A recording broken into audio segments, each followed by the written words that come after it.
Entonces, todo lo que hemos visto de instalaciones, pues se podría resumir en este concepto, ¿no? El concepto de barrera. Y esta representación, pues, un poco como de todo eso que decíamos de que tenemos que controlar al máximo todos los factores que condicionan los resultados experimentales que le pedimos al modelo animal.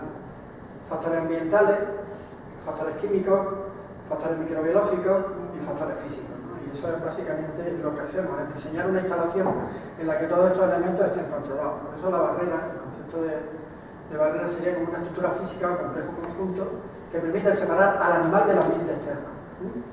Animal y ambiente externo, produciendo un ambiente especial en el que nosotros somos los que controlamos todos los factores. Ese es el concepto de hotel de 5 estrellas para los animales, ¿no? Nosotros transformamos el ambiente de los animales y es un ambiente controlable para nosotros. Y lo que hacemos es aplicar una serie de medios y métodos para conseguirlo, sobre todo para evitar contaminaciones con organismos no deseados. Las vías de contaminación más o menos las conocéis, ¿no? Lo más importante es la vía de contaminación aérea. Después está la de contacto físico, oral fecal, etc., ¿no? O sea, las vías de contagio son esas, ¿no? Aquí la que más nos importa es la aérea y la del contacto como consecuencia de introducir materiales que estén contaminados. Porque las bacterias, por ejemplo, en cualquier tipo de superficie que tenga algún tipo de resto orgánico se depositan. Los huevos de los parásitos viajan por el aire, ¿no? Y los virus, saben que se transmiten vía aérea. Entonces, tenemos que evitar ese tipo de elementos. Entonces, el arquitecto y el ingeniero tienen que diseñar una instalación que crea esa barrera. Podemos decir que hay un concepto similar a si tuvierais que hacer un quirófano para humanos. En el quirófano para humanos, lo más importante de la cirugía casi en la actualidad es que no se produzca ningún tipo de infección colateral en el paciente, ¿no? Y entonces hay que crear ambientes asépticos. Pues un poco el concepto es similar, ¿vale? Desde el punto de vista del grado de barrera, pues ILA, el Instituto de Recursos del Laboratorio Americano, nos divide en 4 clases. Y bueno, es muy intuitivo, pero funciona mucho. La barrera absoluta es ese aislador que habéis visto, ese sistema en el que metemos las crías de la rata, los ratones recién nacidos en condiciones completamente asépticas. Una de clase 2 sería de seguridad alta para animales libres de gérmenes patógenos, específicos pathogen free. Clase 3 de seguridad media para animales convencionales. Y clase 4 pues, sería de seguridad mínima. Si yo cojo una cubeta con un ratón al que le he hecho un control sanitario y he visto que está exento de bacterias, virus y parásitos, y lo pongo aquí no hay ninguna barrera. Con el paso del tiempo garantizo que ese ratón se me va a contaminar. Por lo que decía antes, ¿no? Venimos de la calle y llevamos aquí algún tipo de partículas con microorganismos o con huevos de parásitos. Lo fácil es que eso llegue ahí. Forma parte de su ciclo biológico al introducirse dentro de él, con lo cual se iría contaminando. Si le hacemos una analítica al mes, pues nos puede aparecer algún tipo de virus. Si la hacemos a los 2 meses, entonces la representación es esta. Este sería el animal que está completamente manejado en el interior de un aislador. El animal es netobiótico es porque nosotros le inoculamos algún tipo de forma bacteriana o vírica desde el punto de vista experimental. El animal SPF puede haber elementos de infestación, pero que no son patógenos para él. Cada especie tiene una serie de bacterias, virus o parásitos específicos patógenos para él. Nosotros tenemos X, tenemos Mycoplasma, tenemos muchas bacterias, etc. Y después el animal convencional, pues lo mismo. ¿Qué es lo que, entre otras cosas, tenemos que evitar? Pues situaciones como esta. Imaginaros proyectos de investigación a largo plazo, estudios de toxicidad que pueden costar 300, 400.000 euros y que de pronto empiezas a encontrarte con problemas de que los animales se te mueren o los animales tienen una patología que no tiene que ver con la sustancia de ensayo. O una tesis doctoral que está en marcha y de pronto te aparece. O sea, todo eso lo tenemos que evitar, ¿no? Esto es un típico parásito. Entonces lo que hacemos es construir barreras. Esto es lo que tenéis que vosotros diseñar. Esta es nuestra instalación. Entonces, todo lo que hay dentro está controlado y lo primero que hacemos es generar una presión positiva para impedir que el aire de fuera no entre sin control. Con lo cual, lo que tenemos que hacer es meter una cantidad de aire lo suficientemente grande como para que haya siempre una direccionalidad única del aire. En un P3, ¿qué hacemos? Esto lo invertimos. ¿Por qué? Porque queremos evitar que lo que está aquí dentro contamine lo de fuera. Con lo cual lo que hacemos es diseñar un sistema de climatización en el que la presión sea negativa. ¿Vale? ¿Qué hacemos con las cosas que introducimos dentro? Bueno, pues el agua la metemos por una serie de sistemas de filtración. Aunque el agua venga clorada, no nos garantiza que el agua esté exenta. Por ejemplo, el agua que bebemos tiene pseudomonas. Entonces, ¿qué pasa? Que es ubiquista y a nosotros nos afecta, nos puede afectar. Entonces, el agua la sometemos a una serie de procesos de filtración. ¿Vale? El aire lo mismo. El aire no lo podemos meter directamente del exterior, sino que lo sometemos a diferentes sistemas de filtración. ¿Vale? Aquellos materiales que tenemos que meter, como son las cubetas donde están los animales, el alimento, perdón, la dieta, que aprendo demasiado, la dieta, el lecho para la viruta donde tenemos los animales no los tenemos directamente en las cajas o en las cubetas, sino que les ponemos una especie de viruta que también utilizamos para que en cierto modo se evapore la orina, etc. Pues lo sometemos a procesos de esterilización por autoclave. Tenemos equipos de baños germicidas en los cuales metemos directamente el material, lo que vamos a desinfectar, y lo metemos en el interior de la barrera. Cámaras de formol. El formol ya es un producto de carácter cancerígeno que se ha dejado de utilizar y ahora lo hemos cambiado por el peróxido de hidrógeno en medio gaseoso, que es un desinfectante de un alto poder de actuación. E incluso tenemos instalaciones, como los sistemas estos de doble puerta, con equipos de lámpara ultravioleta también para garantizar la desinfección. ¿De acuerdo? ¿Cómo metemos a la gente? ¿Cómo metemos a las personas? Pues depende de la instalación. Pero la persona, como he comentado, es un elemento de contaminación, entre comillas. Entonces, lo que le ponemos es una ropa totalmente específica para henoterar, que son los equipos de protección individual. Y lo hacemos pasar o bien a través de duchas de agua o bien a través de duchas de aire. De manera que al entrar hay como una especie de barrera de aire que puede quitar las partículas. Esto técnicamente tiene también un factor psicológico. Yo estaba en instalación, hace poco estuve en una instalación en Lyon, en una barrera, porque antes de cerrarla, el concepto, antes de cerrar la barrera te permite ir a visitarla. Cuando ya cierra la barrera, ahí ya no entra nadie, nada más que el personal cualificado. Entonces, en esta instalación de Lyon era una instalación en colaboración con dos empresas multinacionales, y los ratones que iba a haber dentro iban a cotizar en bolsa. Sí, porque hay ratones transgénicos que cotizan en bolsa. Si tú consigues un transgén, por ejemplo, para una alteración patológica del Parkinson, enseguida tus acciones suben. ¿Por qué? Porque detrás hay una expectativa de un fármaco, en fin. Entonces, esta gente, para ello, el personal que entraba aquí estaba sometido a un control muy estricto. La ducha para entrar dentro era obligatoria de agua y tenían puestos circuitos cerrados de televisión dentro de las duchas, con un sistema de doble puerta, con la ducha, de tal manera que te veían ducharte. Estaba en el contrato del técnico de que tenía que acceder a eso. Y también tenían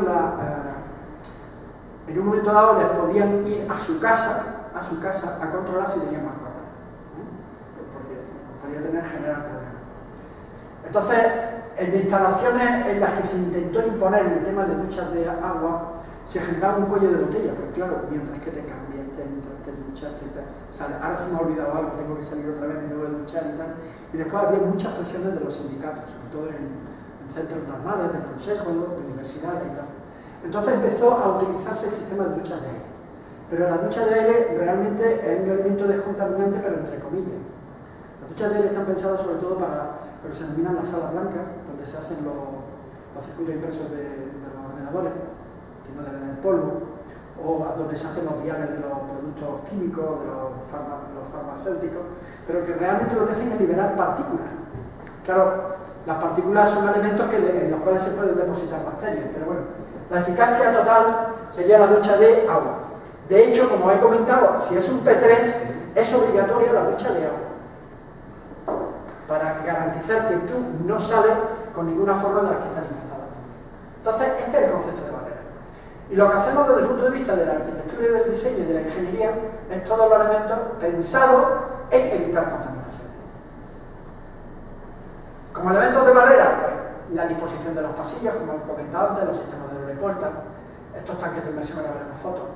Y después la generación de un macroambiente o microambiente controlado. Mediante la filtración del aire, el aire debe estar climatizado, tenemos de conseguir temperaturas y humedades estables, que no haya gradientes de variación.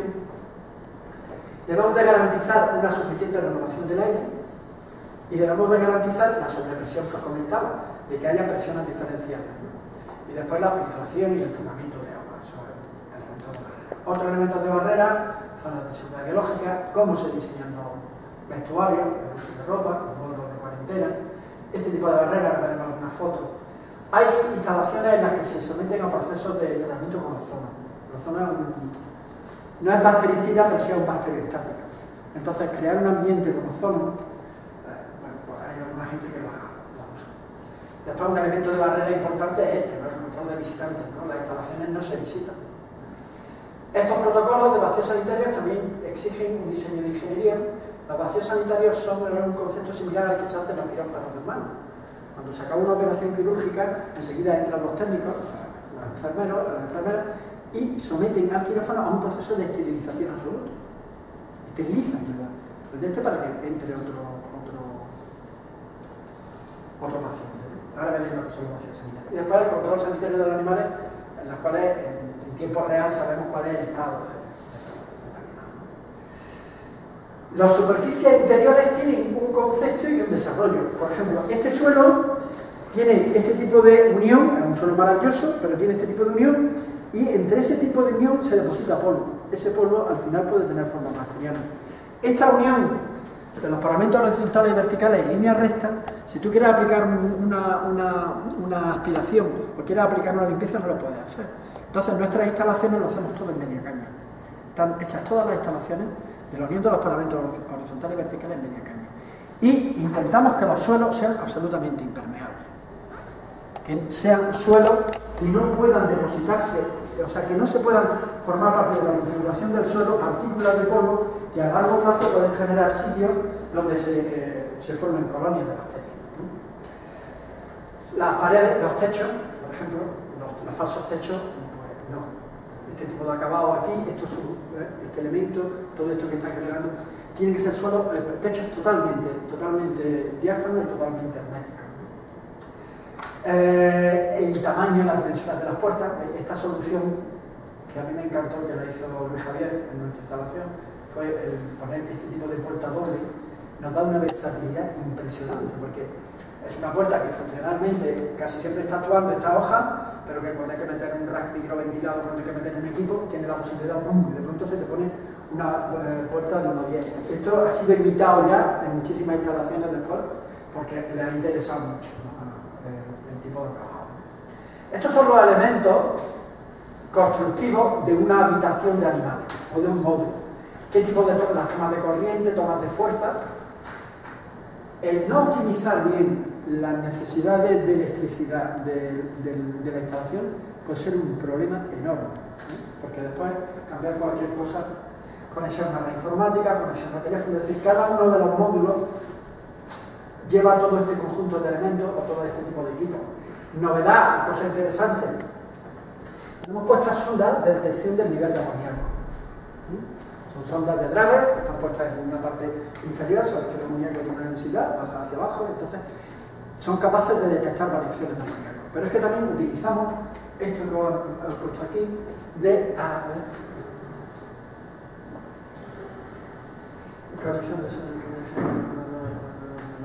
aquí, los equipos de peróxido.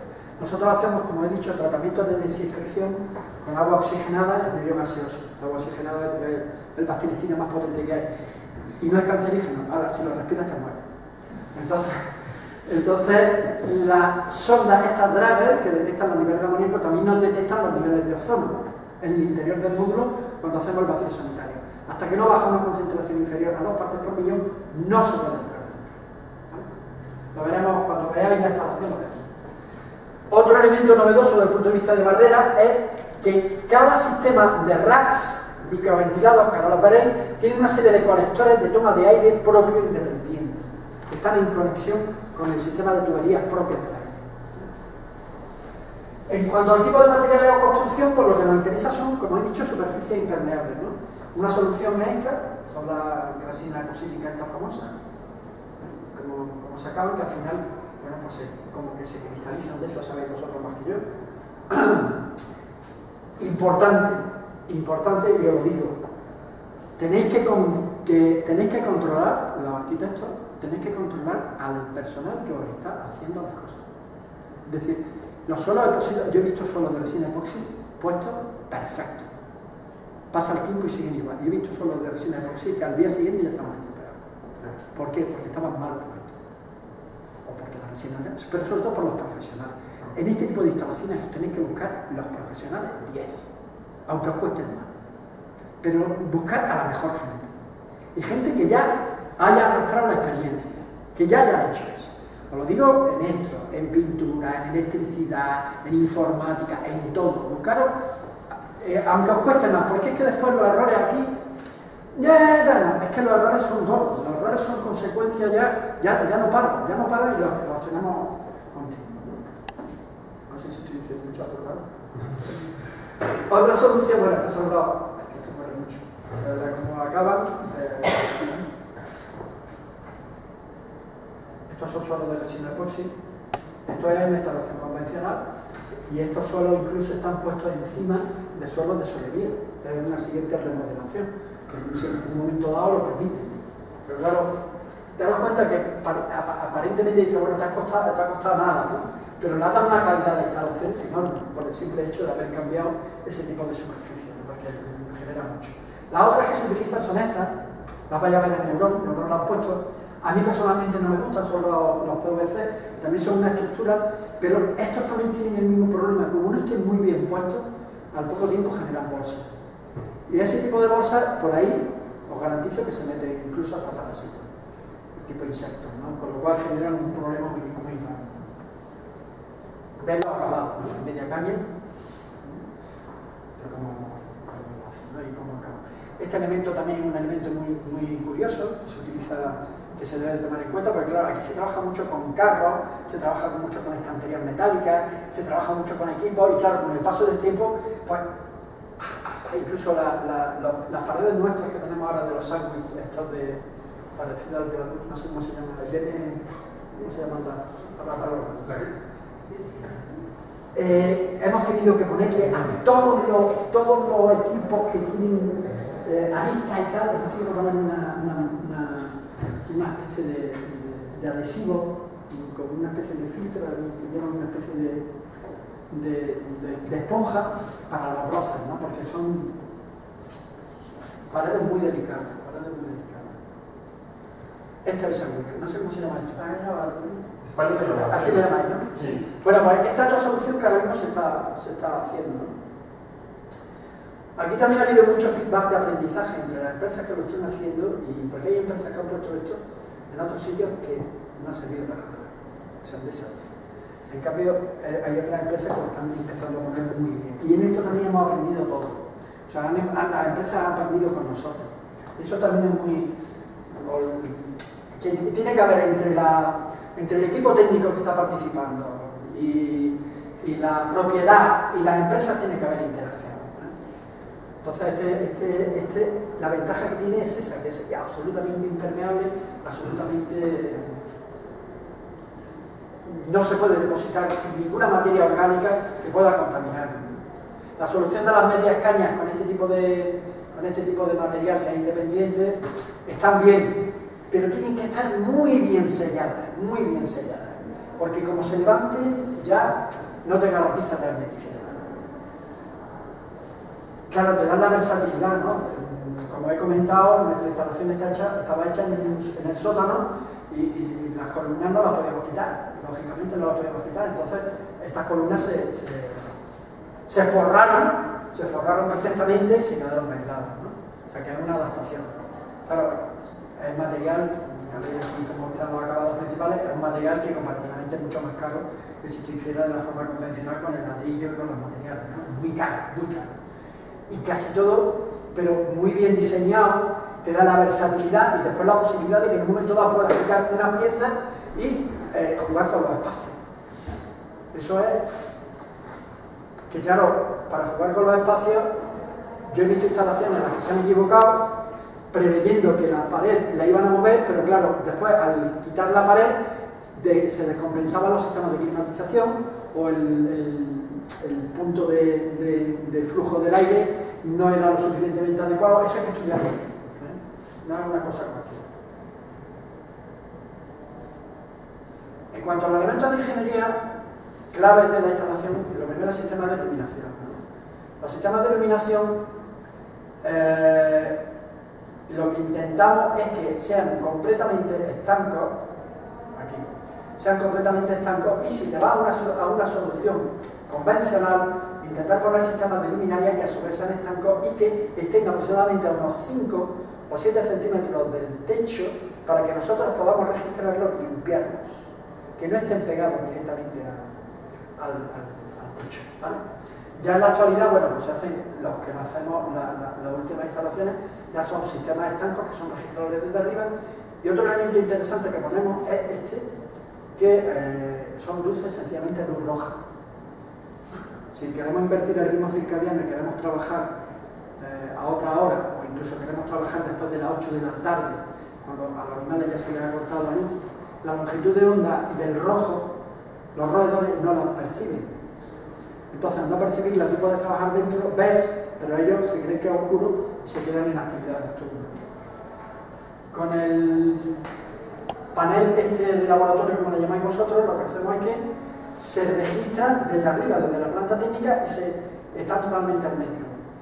Esto no se acaba de conseguir. Yo tengo una guerra con la ingeniería, porque me decían que este tipo porque yo lo que les decía es que esto debía de estar totalmente hermético, cerrado y tapado, por esta unión que en un momento dado por aquí te pueden entrar insectos, porque los insectos, hay incluso insectos que este tipo de materiales los pueden tratar, los pueden perforar, los pueden mover.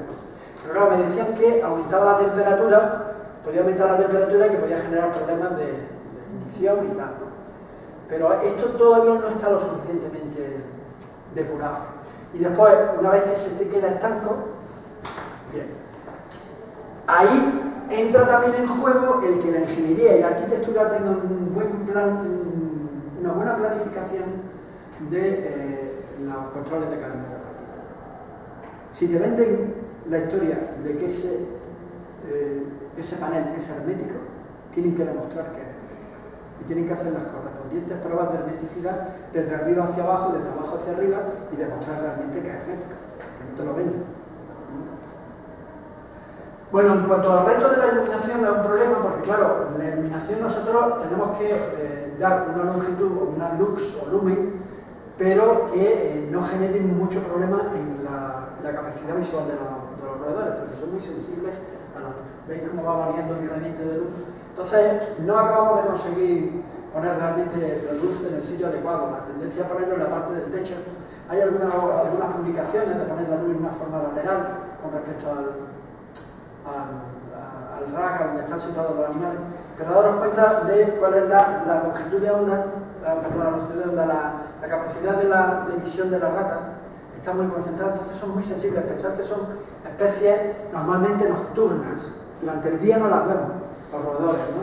Entonces hay que adaptar la iluminación. Esto es una cosa que también conviene trabajar aquí. Aquí tenéis, estos son ratas, que no se ven muy bien, pero daros cuenta cómo se agrupan en una esquina porque les molesta la luz, por lo cual no están haciendo una distribución adecuada del espacio, ¿no?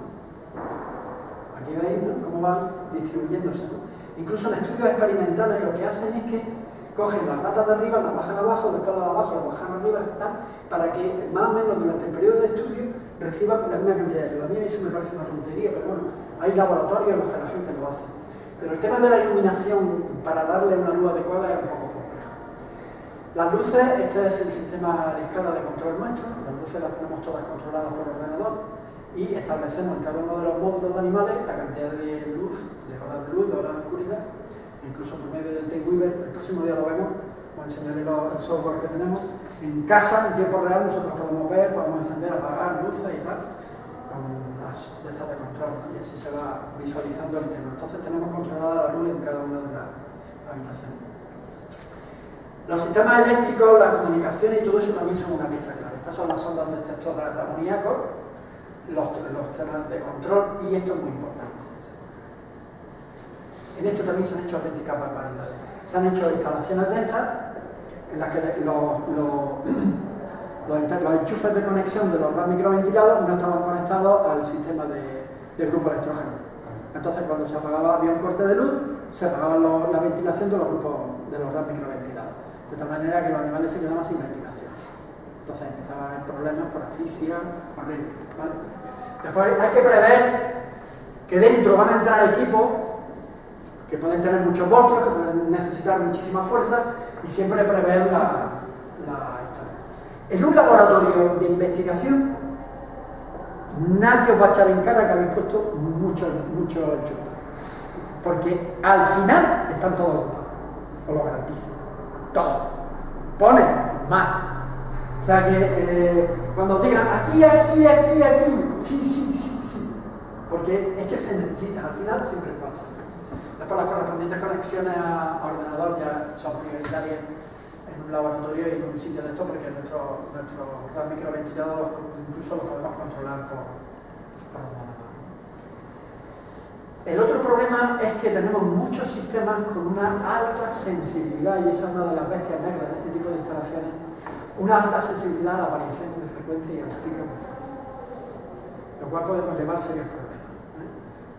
Estos equipos de SAS, por ejemplo, tienen controlado, estos son los SAS, tienen varios ciclos, y por ejemplo cada placa de estas vale entre 7 y 8.000 euros, y por variaciones y picos de tensión ya hemos cambiado dos, porque se desconfiguran totalmente y no hay forma. Entonces es un tema importantísimo en este tipo de instalaciones. Hablaremos después un poquito. En cuanto al tema del sonido, esto también ha generado muchos problemas por desconocimiento de los equipos de arquitectura y de ingeniería. El tomar en cuenta mucho el sonido y sobre todo la emisión. Los animales de laboratorio, los roedores tienen una frecuencia en kilohercios muy diferente a la del hombre, entonces son tremendamente sensibles a los ultrasonidos, hasta el punto de que reducen la tasa reproductora, se produce reabsorción de los fetos. Cuando una especie, en general la especie, ve que las condiciones ambientales no son adecuadas, en vez de tener las crías, lo que hace es que las reabsorbe. No llegan a nacer y dentro del propio cuerpo se reabsorben los fetos. Eso es típico de los roedores y de otras especies. Después se pueden dar casos de canibalismo, bajo peso de neonatos. ¿Por qué? Pues porque no se ha hecho un estudio claro del efecto de los ultrasonidos de algunos tipos de equipos. Equipos de climatización, los ordenadores. Entonces hay que evaluar dónde se ponen ese tipo de cosas y tomarlas en cuenta. Aquí veis, por ejemplo, los roedores se comunican con una serie de ultrasonidos a una frecuencia que nosotros no percibimos, esto lo pongo como ejemplo solo, pero que es muy importante, hay que tomarlo en cuenta, porque al final después resulta que no funciona.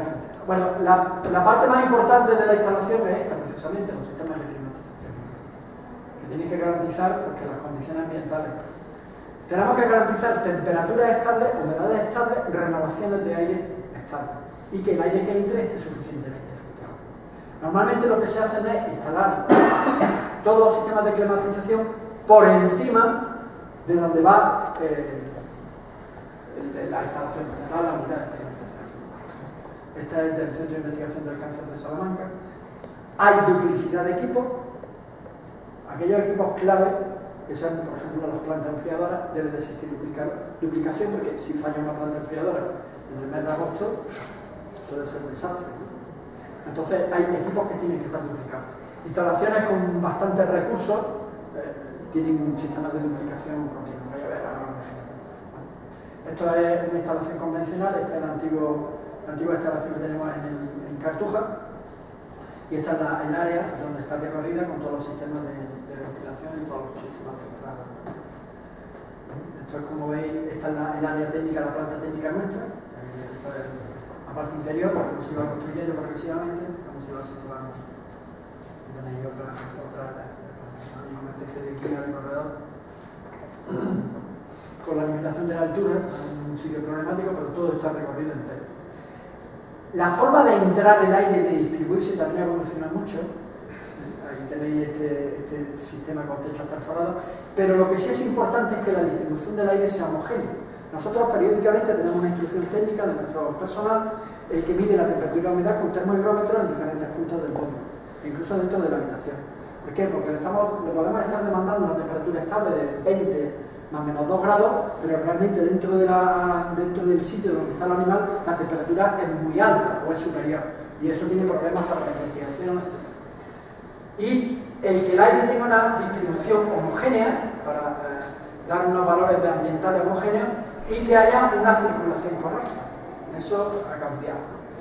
Tenéis con respecto a cómo pueden hacer los flujos, con respecto al sitio donde están los animales, que es lo importante, ¿no? Porque aquí hay un reto de ingeniería importante. Los sistemas de filtración son importantísimos. Esto es una típica rejilla de una instalación de climatización que no ha sido nunca sometida a ningún mantenimiento. Entonces, trabajamos antes con filtros de alta eficiencia. Normalmente lo que ponemos en el aire, antes de entrar, son primero los primeros prefiltros, son normalmente filtrinas, del 90-95%. Esas prefiltrinas, según los ingenieros, lo que dicen es que las primeras partículas de polvo las quitan. Después normalmente le hacemos pasar por otros filtros, que son los denominados filtros de bolsa. El efecto Coriolis hace que el aire vaya pasando y al ir pasando va reteniendo y se van depositando partículas, con lo cual el aire las libera.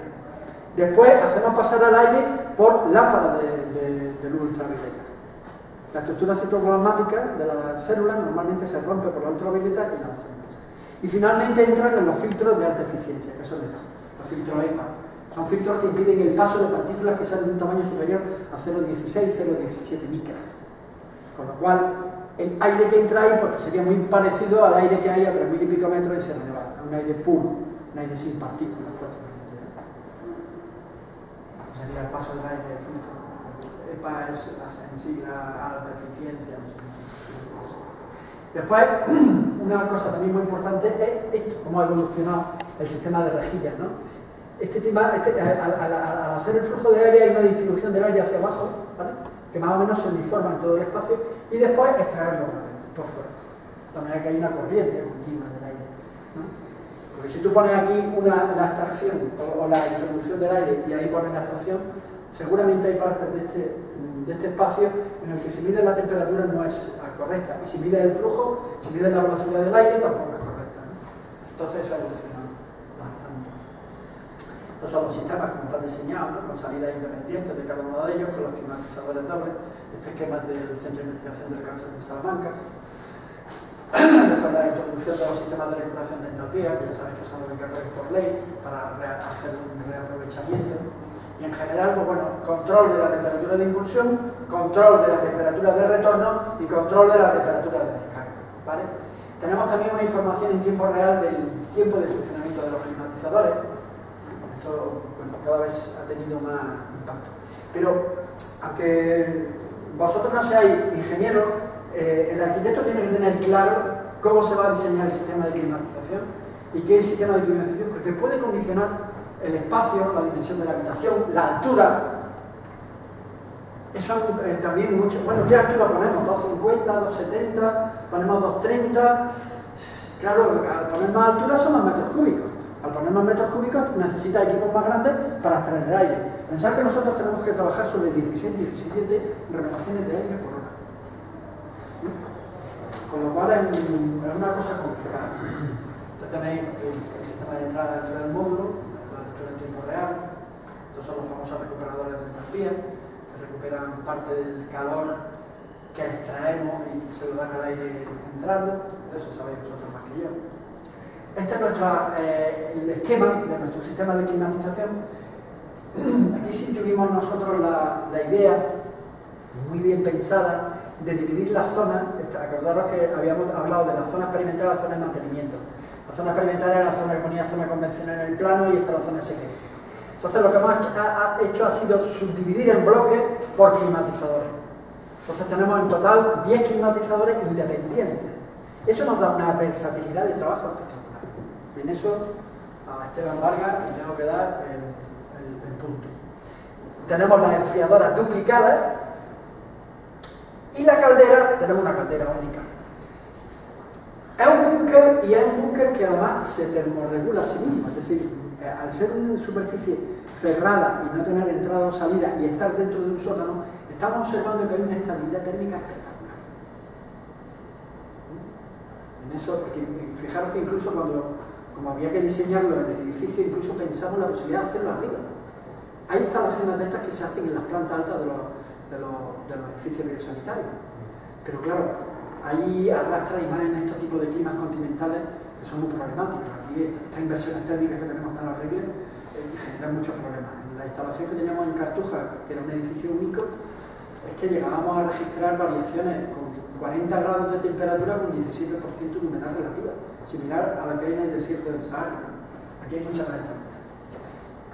¿Vale? Este es el concepto que lo tenemos. Y estos son los sistemas de presión que se establecen. Por ejemplo, normalmente los corredores, el corredor limpio, esto sería una instalación convencional limpia, pues a lo mejor esto está en 15 o 20 pascales, esto está a lo mejor en 8 o 9 pascales y este ya está a presión atmosférica, está en 1 pascal o 2 pascal.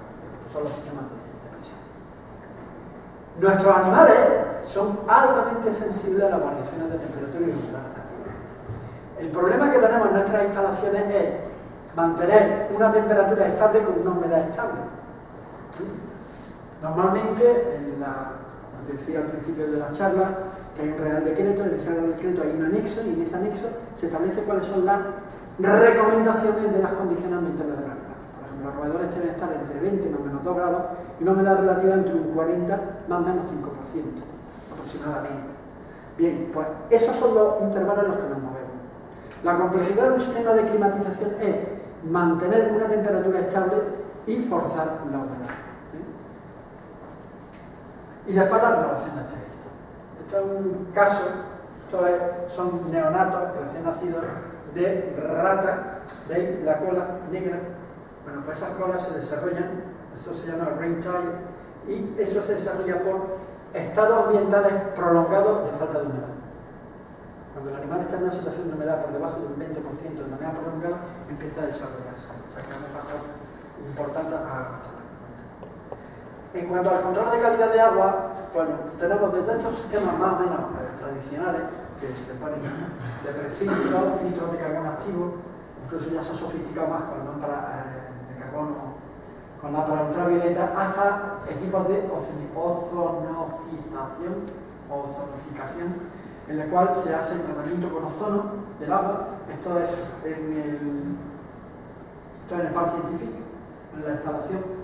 Y tienen, aparte de esta batería, tienen también todo lo que es el sistema de lámpara ultravioleta de entrada de aire. Esto es fundamental. Esto es fundamental. Esto hay que dimensionar porque, claro, si se corta la luz, ahí no entra aire. Si no entra aire, no funciona. Entonces, estas instalaciones siempre tienen que estar funcionando, sí o sí, 24 horas del día. Nosotros tuvimos aquí un problema de diseño, porque, claro, cuando se diseñó la instalación, cuando se diseñó el edificio, ya estaba hecho. No estaba previsto que iba a entrar esta instalación. Esta instalación tiene un consumo eléctrico espectacular. Me da cuenta de la cantidad de climatizadoras, de los planes. Consume probablemente el doble al mismo que... Entonces se tuvo que poner otro grupo adicional de apoyo porque el que había no tenía suficiente capacidad como para... Y ahí también había un reto de ingeniería de qué es lo que tiene que funcionar cuando se corte la luz. Porque claro, si tú quieres garantizar que en el corte de luz este sistema dé la suficiente fuerza como para que aumente o reduzca la temperatura, necesitas unos equipos súper enormes.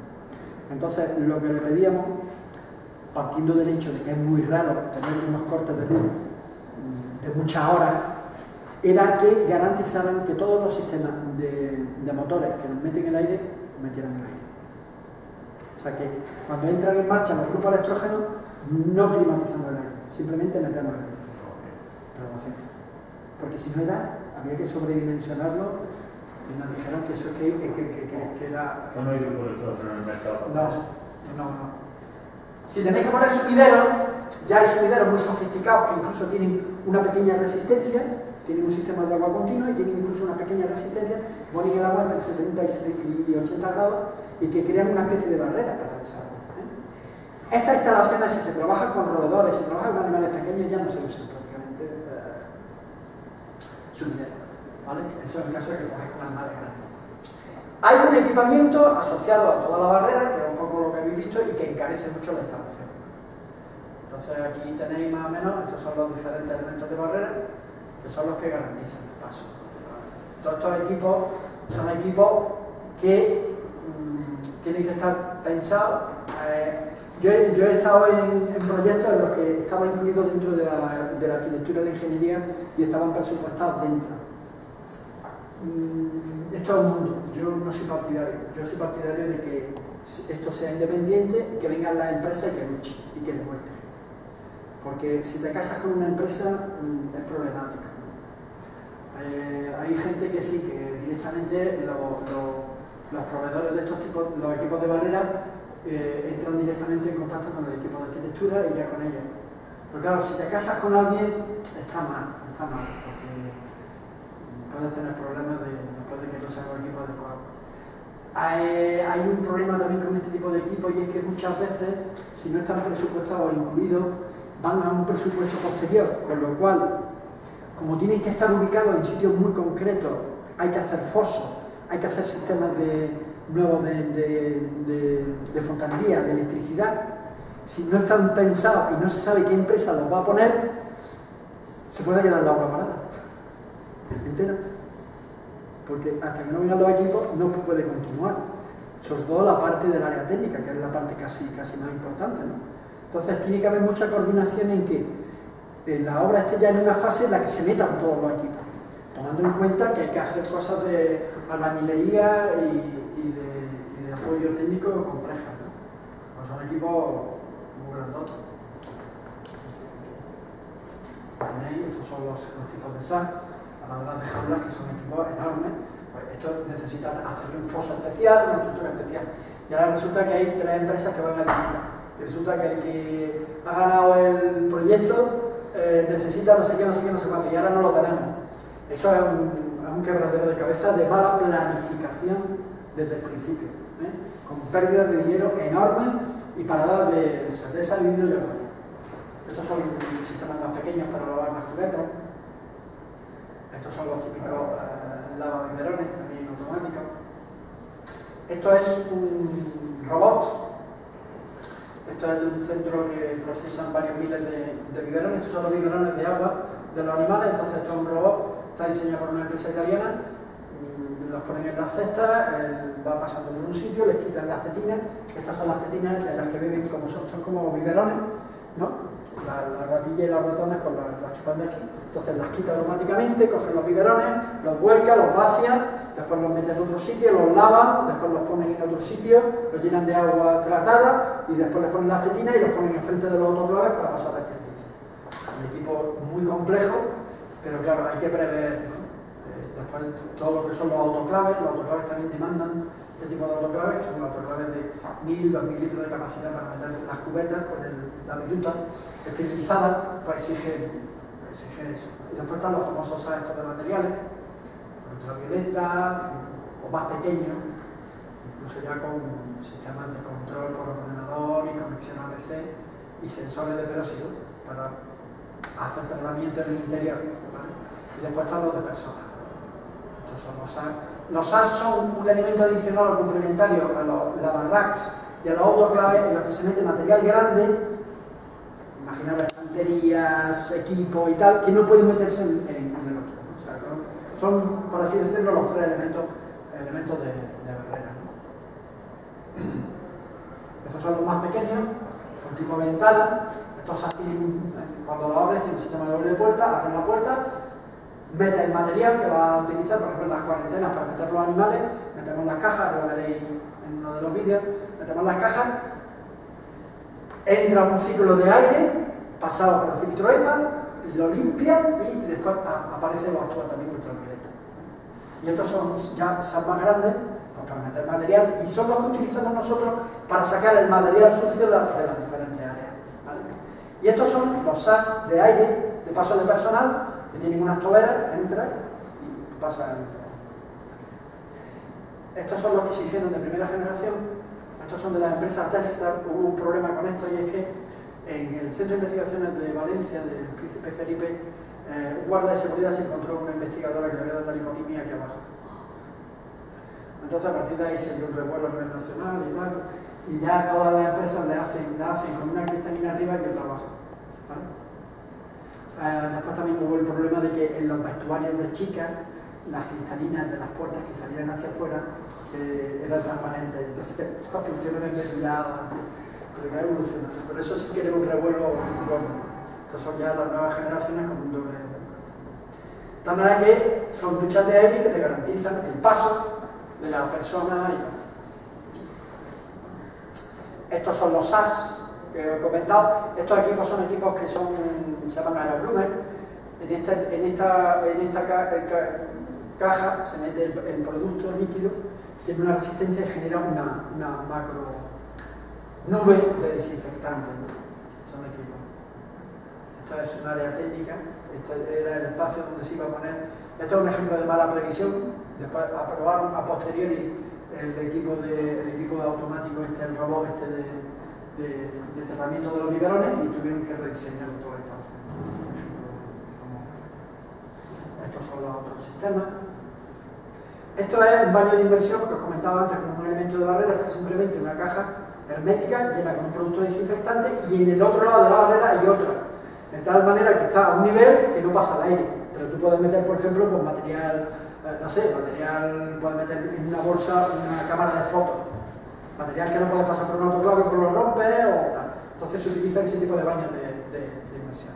Ha quedado un poco obsoleto. Y esto es una barrera que cuesta 3 euros, que es sencillamente para impedir la entrada de roedores del exterior por instalaciones, ¿no? Tienen como una especie de vía. Entonces, si el ratón o la rata intenta entrar, no puede, porque no puede hacer ese giro, ¿no? Y se suelen poner. Esto es un elemento clásico que se ha puesto mucho en nombre. La otra guerra son los insectos.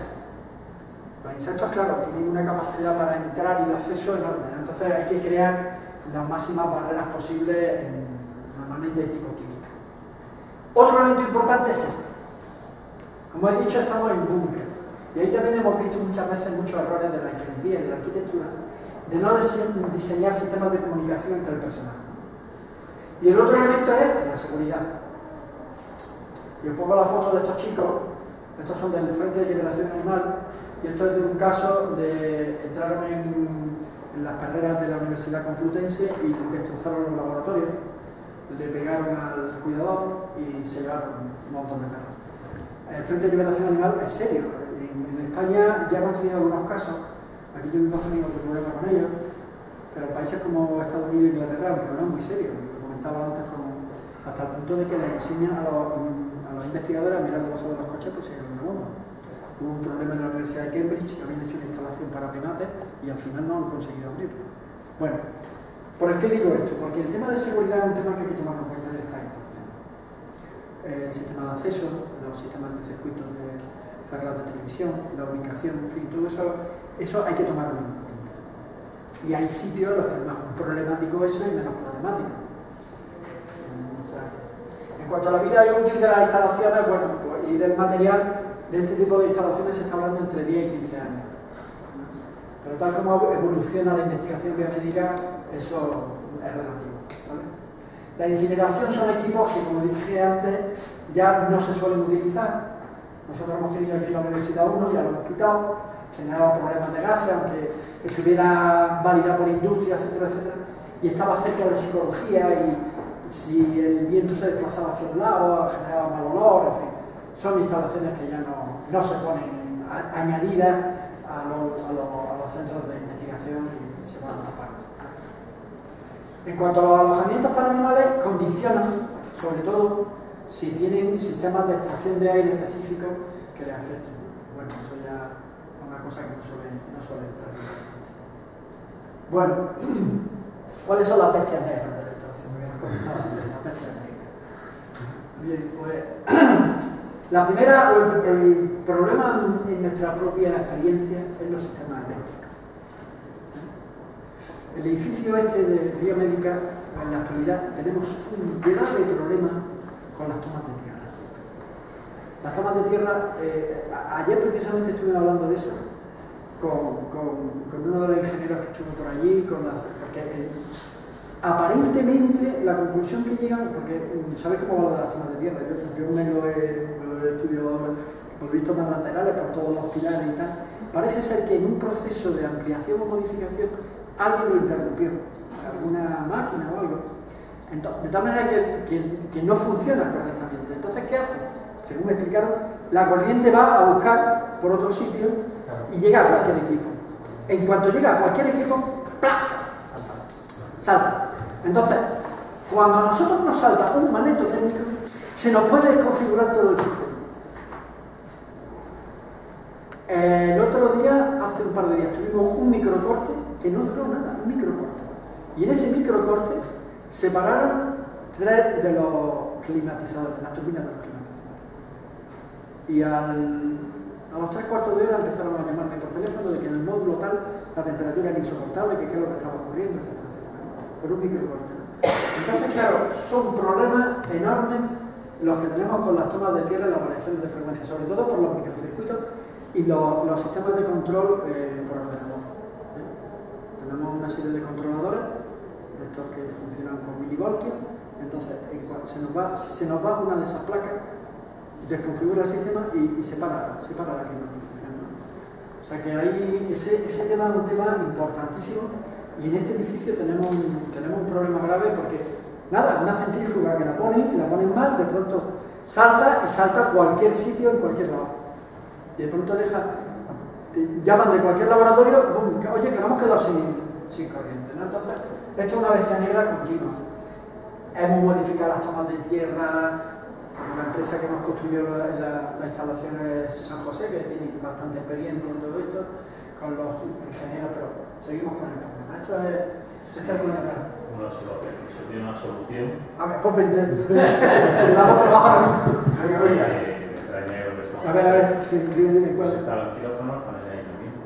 El sistema de muy bajo voltaje, panel de aislamiento, baja tensión, para que la máquina soporte vital. ¿Panel de aislamiento en dónde?